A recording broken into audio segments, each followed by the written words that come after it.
لا إله إلا الله. inna lilaahi wa inna ilayhi raajicuun. daawada waxaan kula wadaagi doonaa sheeko xanuun badan oo ku saabsan qisada dhalinyaro Soomaaliyeed oo tiro ahaan gaaraya ilaa 9 qofood oo ku haligmeen badda u dhaxaysa Turkiga iyo wadanka Giriiga.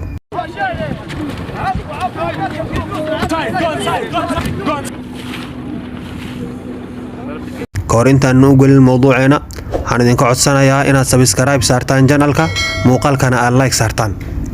isku soo noqod wanaagsan.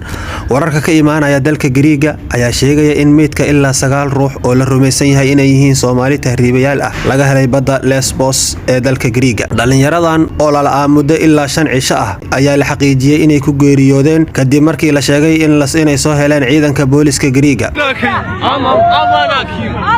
dowladda Giriiga ayaa sheegtay doonida inay quustay markii ay buux dhaaftay kadib dabaylo xoogan oo badda ka jiray. dhalinyaradan oo la muddo 5 cisho ah ayaa geeridooda la xaqiijiyay kadib markii la sheegay in ay soo heleen ciidanka badda dalka Giriiga. dowladda Giriiga ayaa sheegtay doonida inay quustay markii ay buux dhaaftay kadib dabaylo xoogan oo badda ka jiray. dhalinyaradan ayaa la sheegay inay ka tageen magaalada Izmir ee dalka Turkiga 28 bishii 2022 oo ku beegan bishii la soo dhaafay.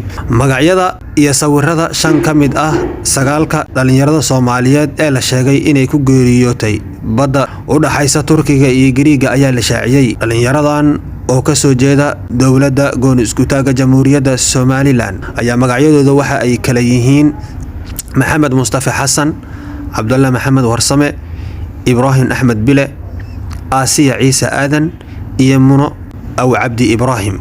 sidoo kale waxaa la xaqiijiyay dhalinyaradii kale ee doonta saarnaa in ay badbaadiyeen ciidanka badda ee dalka Giriiga. sidaad la socotaanba maahan markii ugu horeysay ee dhalinyaro Soomaaliyeed ee naftooda ku waayaan badweyn ayagoo damacsan inay u tahriibaan dalalka shisheeye. haddaan nahay ummadda Soomaaliyeed waxa markasta noogala baahan yahay inaan wacyigelino dhalinyaradeenna si aan ugu qancino inay wadankooda sii joogaan. walaalayaal waxaan idinka codsanaynaa inaad ducada iyo quraankaba la garab istaagtaan walaalaheena Soomaaliyeed kuwaas oo ku geeriyooday baddaas u dhaxaysa Giriiga iyo Turkiga.